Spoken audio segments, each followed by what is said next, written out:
السلام علیکم ورحمۃ اللہ وبرکاتہ۔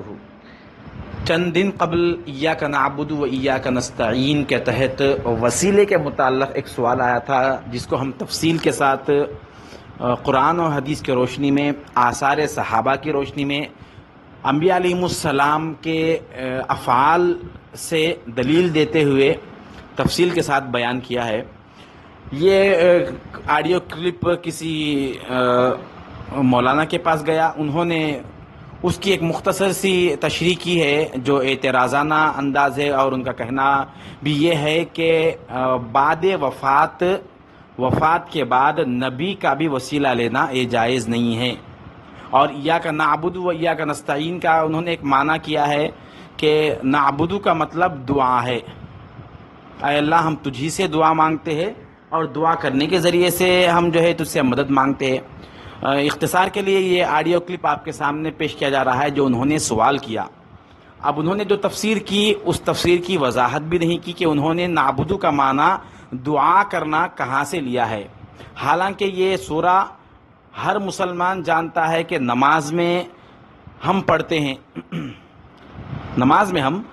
ایاک نعبد بول کے، حالت عبادت میں اس کو شمار کیا جاتا ہے۔ تو عبادت کا معنی صرف دعا کے حد تک کس طرح سے رکھ دیا، یہ بات بھی واضح نہیں کی۔ اور اس میں ایک حدیث بتائی انہوں نے صحیح بخاری شریف کی، بخاری شریف سے حوالہ دیتے ہوئے کہ عمر فاروق رضی اللہ تعالیٰ عنہ کے دور خلافت میں قحط ہو گیا، تو آپ نے حضرت عباس رضی اللہ تعالیٰ عنہ سے وسیلہ مانگا۔ یہ حدیث بھی انہوں نے صحیح نہیں بتائی، اور حدیث بتاتے ہوئے بھی حدیث کے بتانے کے جو آداب ہے اس کو بھی ملحوظ نہ رکھا۔ میں گزارش کے طور پر کہہ رہا ہوں، اعتراضاً نہیں، کہ حدیث کے بتانے کے، بیان کرنے کے آداب ہوتے ہیں۔ انہوں نے یہ کہہ دیا مولانا نے کہ کسی صحابی نے کسی سے کہہ دیا، جو بھی ہو مجھے معلوم نہیں، اس طرح سے مجہول انداز میں گفتگو کرنے کی اجازت نہیں ہے۔ وہ حضرت عباس رضی اللہ تعالیٰ عنہ کے حضور کے چچا تھے، ان کے وسیلے سے امیر المؤمنین عمر فاروق رضی اللہ تعالیٰ عنہ نے وسیلہ طلب کیا، بارش کے لیے دعا فرمائی، اللہ تعالیٰ نے دعا کو قبول کر لیا اور بارش ہو گئی۔ اب ان کا سوال یہ کرنا ہے کہ اگر نبی کریم صلی اللہ علیہ وسلم کا وسیلہ وفات کے بعد بھی درست ہوتا، جائز ہوتا، اور نبی کریم صلی اللہ علیہ وسلم کے تعلیمات میں سے اگر یہ ہوتا، تو عمر فاروق رضی اللہ تعالیٰ عنہ نبی کریم صلی اللہ علیہ وسلم کے چچا کا وسیلہ نہیں لیتے، بلکہ خود نبی کریم صلی اللہ علیہ وسلم کا وسیلہ لیتے تھے۔ اس کی وجہ بھی دریافت فرمائی ہے۔ دیکھیے، ان تمام سوالات کا ہم ترتیب کے ساتھ، دلائل کے ساتھ، صحیح احادیث کے روشنی میں جواب کی طرف آئیں گے، لیکن اس سے پہلے تمام حضرات کے لیے جہاں تک آواز پہنچ رہی ہے، ایک سادہ سی بات میں عرض کروں گا تاکہ بات اچھی طرح سے توسل کے متعلق جو مسئلہ ہے، یعنی وسیلہ لینے کے متعلق بات اچھی طرح سے واضح ہو جائے۔ وہ یہ ہے کہ سرکار دو عالم صلی اللہ علیہ وسلم کا جو وسیلہ ہے، پہلے تو بہت سارے لوگ وسیلے کے ہی منکر تھے، یعنی وسیلہ اصلاً بالکل کسی کا بھی زندہ یا مردہ، وفات یا قبل وفات یا بعد وفات، وسیلہ لینا جائز نہیں، یہ عقیدہ تھا۔ اب چند دنوں سے الحمدللہ علماء اہل سنت کی محنت ٹھکانے لگی ہے کہ کم از کم وسیلے کو تو لوگ مان چکے ہیں۔ اب رہا مسئلہ یہ ہے کہ جب وسیلے کو مان لیے تو اپنی بات تو کچھ باقی رہنی چاہیے، لہذا انہوں نے پھر ایک شیخ یہ چھوڑ دی کہ بھئی ہم وسیلہ تو مانتے ہیں لیکن زندوں کا مانتے ہیں، وفات شدہ لوگوں کا نہیں مانتے۔ اسی میں نبی کریم صلی اللہ علیہ وسلم کو بھی نعوذ باللہ شامل کر دیا۔ ہمارا یہ کہنا ہے کہ نبی کریم صلی اللہ علیہ وسلم اب تو وہ ولادت ہو گئی، پھر وفات بھی ہو گئی۔ ولادت کے بعد وسیلہ لیتے تھے، وفات کے بعد وسیلہ لینا جائز نہیں۔ جو حضرات یہ کہتے ہیں ان سے مؤدبانہ التماس ہے، گزارش ہے کہ ذرا وہ نبی کریم صلی اللہ علیہ وسلم کے ولادت سے پہلے کے حالات پر غور کرے۔ نبی حضور پاک صلی اللہ علیہ وسلم کا وسیلہ تو اس وقت بھی لیا جاتا تھا جب سرکار دو عالم ابھی اس دنیا میں تشریف نہیں لائے تھے۔ ولادت سے پہلے نبی کریم صلی اللہ علیہ وسلم کا وسیلہ لیا جاتا تھا۔ آپ اٹھا کر دیکھیے علامہ ابن تیمیہ کی کتاب، جو لوگ وسیلہ نہیں مانتے ہیں ان کے لیے یہ ریفرنس بہت زیادہ کافی رہے گا۔ مجموعۃ الفتاوی میں علامہ ابن تیمیہ امام حاکم کی مستدرک سے حضرت آدم علیہ السلام نے جو وسیلہ طلب کر کے اپنے دعا کی قبولیت کے لیے اللہ کے بارگاہ میں توبہ کی ہے، اس حدیث کو بیان کیا اور اس حدیث کے تمام راویوں کو سامنے رکھا اور پورے راویوں کو صحیح قرار دیا اور کہا کہ یہ حدیث جید سند کے ساتھ صحیح ہے۔ حضرت امام حاکم رحمۃ اللہ علیہ کی مستدرک سے حوالہ لیا اور ابن تیمیہ نے خود اس روایت کو صحیح قرار دیا ہے۔ اس کے علاوہ اور بھی بے شمار واقعات ہے، چونکہ ریفرنس کے لیے میں یہ دے رہا ہوں۔ اب تو جب آدم علیہ السلام نے نبی کریم صلی اللہ علیہ وسلم کے وسیلے کے ساتھ توبہ کی، اللہ نے آپ کی توبہ قبول فرمائی، تو بتائیے کہ اس وقت نبی کریم تو ابھی پیدا ہی نہیں ہوئے تھے، یہ تو اس سے بھی پہلے کی بات ہے، جب تو کوئی پہچانتا بھی نہیں تھا، اس وقت کی بات ہے، اللہ تعالیٰ نے قبول کر لیا۔ جب پیدائش سے پہلے حضور کا وسیلہ مان لیا جا رہا ہے، اس کے بدولت اللہ تبارک و تعالیٰ 300 سال تک رونے والے آدم علیہ السلام کی دعا کو، توبہ کو قبول کیا ہے، اب پھر وفات کے بعد نہیں ہونے کا مسئلہ کیا ہے؟ ٹھیک ہے، وفات کے بعد جن حضرات نے وسیلہ لیا ہے ان کے بھی ہم حوالے دیں گے۔ تفاسیر میں ایک بہت بڑی معتبر تفسیر ہے، تفسیر ابن کثیر۔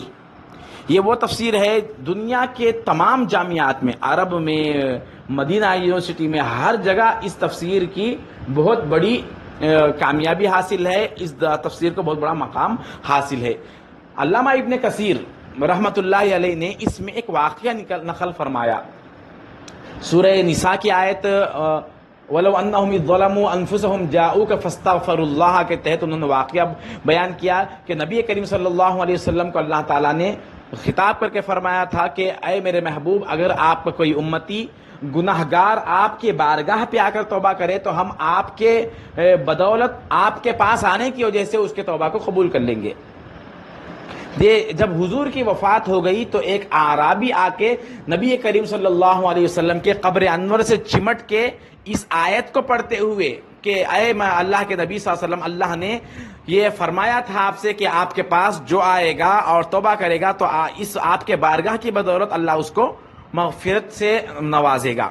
حالانکہ اللہ تعالیٰ اپنے بندے کو معاف کرنے کے لیے کسی خاص مقام یا مکان کے طے کرنے کی ضرورت نہیں ہے، محتاج نہیں ہے، وہ جہاں سے چاہے توبہ کر سکتا ہے۔ مگر ایک بات اللہ تبارک و تعالیٰ نے یہ بتلا دی ہے، یہ بھی ارشاد فرما دیا ہے کہ اے محبوب، آپ کے پاس آ کر توبہ کریں گے تو قبول ہوں گی۔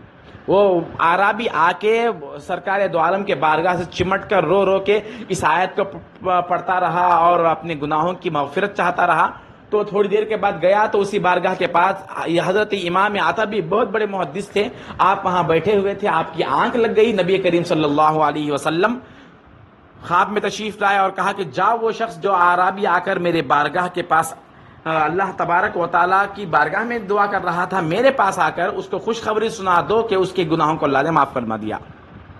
یہ روایت امام ابن کثیر بتا رہے ہیں۔ اب اس حدیث کی طرف آئیں گے جو مولانا نے بتائی ہے کہ حضرت عمر فاروق رضی اللہ تعالی عنہ نے حضرت عباس جو حضور کے چچا ہے ان کا وسیلہ لیا، حضور کا وسیلہ کیوں نہیں لیا؟ یہاں تو بحث ہی نہیں ہے، یہ حدیث میں کہیں ذکر نہیں ہے کہ حضرت عباس رضی اللہ تعالیٰ عنہ کا وسیلہ اس لیے لیا ہے کہ حضور کا وسیلہ اب لینا جائز نہیں ہے، وفات ہو گئی ہے، ان الفاظ کا کوئی ذکر نہیں ہے۔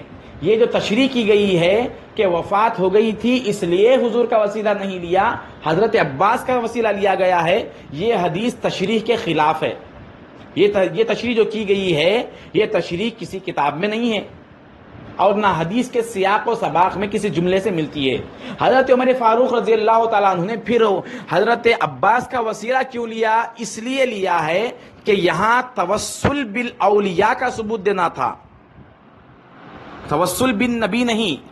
توسل صرف یہ بتلانا تھا کہ صرف نبیوں کی توسل ہی اللہ کے بارگاہ میں مقبول نہیں ہے، بلکہ اللہ تبارک و تعالی نبیوں کا بھی وسیلہ قبول فرماتا ہے، ولیوں کا بھی وسیلہ قبول فرماتا ہے۔ یہ توسل بالاولیاء کی دلیل ہے۔ یہاں نبی کریم صلی اللہ علیہ وسلم کے وسیلے کی نفی نہیں ہے بالکل، اب وہ حضور کے وسیلے کے نفی کریں گے تو اب امام ابن کثیر کی جو حدیث جو واقعہ آپ نے تفسیر میں بیان کیا ہے کہ اعرابی وفات کے بعد آ کر حضور کے پاس اپنے توبہ کے لیے اللہ کی بارگاہ میں دعا کر رہا ہے حضور کے وسیلے سے، نبی کریم آ کر اس کو بشارت دے دیے۔ اب اس نوعیت کے جتنے بھی واقعات اگر پیش کریں گے کہ نبی کریم صلی اللہ علیہ وسلم کے وفات کے بعد کسی نے توسل لیا ہے تو اب لوگ یہ کہہ دیں گے، یہ بہت سارے علماء کی یہ بات آج ہے، بہت اسکالرس ہے کہ بھئی یہ من گھڑت کتاب میں سے واقعہ ہے، کیونکہ احادیث کی کتاب سے تو واقعہ نہیں پیش کر سکتے، کیونکہ نبی کریم صلی اللہ علیہ وسلم کی وفات ہو گئی، تو یہ معتبر واقعہ ہے، معتبر کتاب سے امام ابن کثیر نے بیان کیا۔ اس کے علاوہ اب نبی کریم صلی اللہ علیہ وسلم کے وفات کے بعد وسیلہ سمجھ میں نہیں آ رہا ہے، تو میں آپ کی خدمت میں ایک ایسا حوالہ اور دوں گا کہ بہت سارے اکابر اولیاء اور علماء نے اولیاء کے وفات کے بعد بھی ان کے مزارات سے توسل حاصل کیا ہے، محدثین کے مزارات سے۔ اب بتائیے نبی کریم کے وفات کے بعد جب وسیلہ جائز نہیں ہے تو پھر اولیاء جب وفات کر جائے تو ان کے مزارات سے کیسا وسیلہ لیا جا سکتا؟ یہ بہت بڑا آج کا اعتراض ہے۔ اٹھائیے سیر اعلام النبلاء، یہ ایسی معتبر کتاب ہے، کوئی بھی اسماء رجال یعنی اصول حدیث کے بارے میں ذرا برابر بھی کسی کو فہم ہو تو وہ اس کتاب کا حوالہ انکار نہیں کر سکتا۔ سیر اعلام النبلاء اٹھا کر دیکھیے، جس میں امام بخاری رحمۃ اللہ علیہ کے تذکرہ کرتے ہوئے امام ذہبی، جن کا شمس الائمہ شمس الدین ذہبی جن کو کہا جاتا ہے، آپ کا بہت بڑا مقام ہے امام ذہبی رحمۃ اللہ علیہ، آپ اس میں لکھتے ہیں کہ سمرقند اور بخارا میں قحط آ گیا تھا، لوگ بڑے پریشان تھے کہ بارشیں نہیں ہو رہی ہے، جانور مر رہے ہیں، لوگ تڑپ رہے ہیں، تو کس طرح سے اس کا ازالہ کیا جائے؟ تو لوگ اس زمانے کے قاضی صاحب کے پاس جا کر عرض کرنے لگے کہ ہم قحط کے ساتھ مر رہے ہیں، ہمارے مویشی جانور بھی ہلاک ہو رہے ہیں، اللہ تبارک و تعالیٰ کی بارگاہ سے بارش طلب کرنے کا کوئی راستہ بتاؤ۔ وہ لوگ صلاۃ الاستسقاء بھی پڑھ چکے تھے مگر بارش نہیں ہوئی، تو اس وقت کے قاضی نے کہا کہ لوگوں تمہیں کیا ہو گیا ہے کہ تمہاری بستی میں، تمہارے سرزمین میں ایک ایسا اللہ والا آرام کر رہا ہے جس کے وسیلے سے تم اگر بارش طلب کرو گے تو اللہ تبارک و تعالیٰ تمہیں سیراب کر دے گا، اس بارگاہ کو چھوڑ کر تم کہاں پھر رہے ہو؟ تو لوگوں نے کہا کہ کون ہے؟ کہا کہ امام بخاری جو یہاں مدفون ہے، ان کے بارگاہ پہ جاؤ اور وسیلہ مانگو۔ میں خواجہ اجمیر کا حوالہ نہیں دے رہا ہوں، کیونکہ جب جیسے ہی وہ حوالہ دیں گے تو بھئی یہ کسی من گھڑت کہانی سے تم نے دے دی، یہ کہیں گے۔ یہ کتاب سیر اعلام النبلاء اٹھا کر دیکھ لے، 25 جلدوں میں کتاب ہے۔ آپ کو اگر کتاب نہ ملے تو جامعہ نظامیہ کے لائبریری سے حاصل کیجئے، اور کتنے لائبریری میں ہے معلوم نہیں۔ میں یہ کتاب جو ہے جامعہ نظامیہ کے لائبریری میں پڑھا ہوں، میں اس میں اٹھا کر دیکھ لیں آپ کے سہولت کے لیے۔ تو سارے لوگ گئے اور امام بخاری رحمۃ اللہ علیہ کے خبر انور کے پاس ٹھہر کر دعا کیے، تو اللہ تبارک و تعالیٰ نے اس کی برکت سے توسل کو قبول کیا اور بارش ہو گئی۔ یہ تو ولی ہے، نبی تو نہیں ہے، محدث ہے، ان کے وسیلے کو اللہ تعالیٰ بعد وفات قبول کر رہا ہے، تو پھر یہ کہنا کہاں کا انصاف ہے کہ نبی کریم صلی اللہ علیہ وسلم وفات کے بعد کچھ نہیں کر سکتے، آپ کا وسیلہ قبول نہیں ہے؟ تو ہم نے نبی کو اتنا بے حس کر دیا۔ اتنے واقعات تاریخ میں ہیں کہ سرکار دو عالم صلی اللہ علیہ وسلم نے بہت سارے لوگوں کے لیے خود بنفس نفیس آ کر ان کی عیادت کرتے تھے، بنفس نفیس آ کر ان کی مدد فرماتے تھے۔ صاحب قصیدہ بردہ ہر جگہ مشہور ہے، برد شریف، قصیدہ برد شریف، امام بوصیری، شرف الدین بوصیری رحمۃ اللہ علیہ قصیدہ لکھ کر فارغ ہوئے، نبی کریم صلی اللہ علیہ وسلم تشریف لائے، تشریف لا کر ان کے چہرے پر، ان کو فالج ہو گیا تھا، فالج زدہ مقام پر آپ نے ہاتھ پھیر دیا تو ان کو شفا مل گئی۔ اور ان کو یہ دلیل بھی سرکار دو عالم نے چھوڑ کر وہاں گیا کہ تاکہ امت کو معلوم ہو جائے کہ ابھی یہ بارگاہ، رسول کی بارگاہ، ابھی توسل اور اللہ کے بارگاہ سے توسل کے ذریعے سے مدد مانگنے کے لیے آج بھی یہ بارگاہ سرشار ہے، شاداب ہے، یہ بتلانا تھا۔ سرکار دو عالم نے ان کو شفا دی اور پھر اپنی ایک چادر ان کے پاس رکھ دی، اپنی ایک چادر ان کے پاس۔ صبح بیدار ہوئے تو ان کا جسم پورا بالکل فالج سے خالی تھا، آپ بالکل صحت مند ہو گئے تھے، اور ساتھ میں ایک چادر تھی جو نبی کریم صلی اللہ علیہ وسلم خواب میں تشریف لائے تھے۔ اب کون سے وفات اور کون سے موت کی بات ہم کر رہے ہیں؟ رات میں آ بھی گئے اور وہاں کی چادر یہاں ڈال کے بھی گئے ہیں۔ حضرت شاہ ولی اللہ محدث دہلوی، آپ کے مکاشفات میں بے شمار واقعات ہیں۔ آپ کے والد گرامی کے مکاشفات کو بھی شاہ عبد الرحیم جن کا نام ہے، ان کے مکاشفات کو بیان کیا کہ سرکار دو عالم آ کر ان کی امداد فرمائے۔ ایسے بے شمار واقعات ہیں۔ ہم کسی دنیا دار کے پاس مدارس لگا کر چندے لینے کے لیے، ان کے سامنے اپنے گھٹنے لینے کے لیے کوئی پیچھے نہیں ہٹتا۔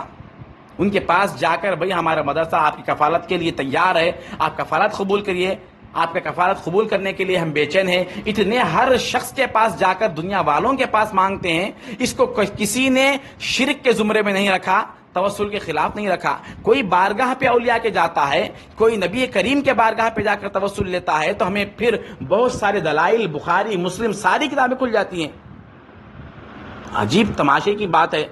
تو دوستو، بات یہ نہیں ہے، اگر کچھ سختی سے پیش آیا ہے ہوں تو معذرت چاہتا ہوں۔ مطالعے کی کمی، عقائد کے اصلاح کی کمی یہ ہے کہ ہم دوسروں پر بھی ایسے غلط عقائد کو پیش کر رہے ہیں جس کی وجہ سے امت تباہ ہے۔ اب یہ تو دنیا کی بات ہے، قیامت کا دن جب ہوگا اور اللہ تبارک و تعالیٰ نے اس وقت تو نبیوں کی شفاعت کو رکھ دیا، اولیاء کی شفاعت کو رکھا۔ اب یہ تو یہ چیز ہے، زندے یا مردے دونوں کا فرق ختم کر دیا فی الوقت۔ اب تک تو زندے جو ہے ان کا وسیلہ لینا یا وفات کے بعد وسیلہ لینا، یہ ساری باتیں چھوڑ دے۔ اللہ تبارک و تعالیٰ نے اس دنیا میں ایسے چیزوں کا بھی وسیلہ قبول فرما لیا، ایسے چیزوں کے وسیلے سے بھی لوگ دعا کیے تو ان کو ان کی مرادیں مل گئی ہے جن کے اندر جان بھی نہیں ہوتی، مگر وہ چیز کسی اللہ والے سے یا کسی نبی سے نسبت رکھتی ہے۔ اب جیسے لباس ہے، کسی کا لباس ہے، لباس میں تو جان نہیں، اس کو موت اور حیات سے کوئی تعلق نہیں۔ حضرت یوسف علیہ السلام نے جب حضرت یعقوب علیہ السلام کو اپنا قمیص روانہ کیا تو آپ نے فرمایا اذهبوا بقمیصی ھذا، یہ قرآن میں سنا رہا ہوں، اذهبوا بقمیصی ھذا فالقوه على وجه ابی یأتی بصیرا، میری قمیص لے جاؤ اور اس قمیص کے ذریعے سے ان کو اللہ تبارک و تعالی بینائی عطا کرے گا۔ دعا کر دینا تھا کہ بھئی دعا سے صرف مدد ہونا ہے تو اے اللہ میرے والد یعقوب علیہ السلام نابینا ہے، ایاک نعبد و ایاک نستعین، اگر یہی معنی اگر لینا ہے، یہی معنی لاسٹ ہے، یہ معنی بھی شامل کیا جا سکتا ہے۔ اگر اسی معنی پر آپ اگر ٹکنا چاہتے ہیں تو یوسف علیہ السلام کہہ دینا تھا کہ اے اللہ میں دعا کر رہا ہوں، اس دعا کے بدولت میرے والد یعقوب علیہ السلام کو تو شفا عطا فرما۔ یہ کیوں نہیں فرمایا؟ یہ نہیں فرمایا، اس کے بجائے اپنی قمیص دے دی بھائیوں کو، خود چل کر نہیں آئے، خود آ کر ہاتھ نہیں پھیرے اپنے والد کے آنکھوں پر، اپنی قمیص دی، جاؤ جا کے یہ قمیص دے کر آؤ، یہ قمیص ان کے چہرے پہ ڈال دو، فَأَلْقُوهُ عَلَى وَجْهِ أَبِي، میرے باپ کے چہرے پہ ڈال دو، یأتی بصیرا، تو کیا ہوگا؟ ان کی بینائی واپس آ گئی۔ یہ اس کا کیا کریں گے اب اس کو؟ اب اس کے علاوہ تیسرے پارے میں حضرت مریم علیہ السلام نے جس مقام پر اعتکاف کیا تھا، اس مقام توسل بالمکان بھی ثابت ہے۔ زکریا علیہ السلام کو اولاد نہیں تھی، آپ تبلیغ پر نکل گئے تھے، حضرت مریم آپ کی کفالت میں تھی، واپس آ کر دیکھے کئی دن کے بعد تو بے موسمی پھل وہاں تھے، واقعہ مشہور ہے۔ جب بے موسمی پھل انہوں نے دیکھا مریم علیہ السلام کے پاس، زکریا علیہ السلام کا خیال آیا کہ جو پروردگار مریم کو بے موسم پھل دے سکتا ہے تو مجھے اس ادھیڑ عمر میں اولاد بھی دے سکتا ہے۔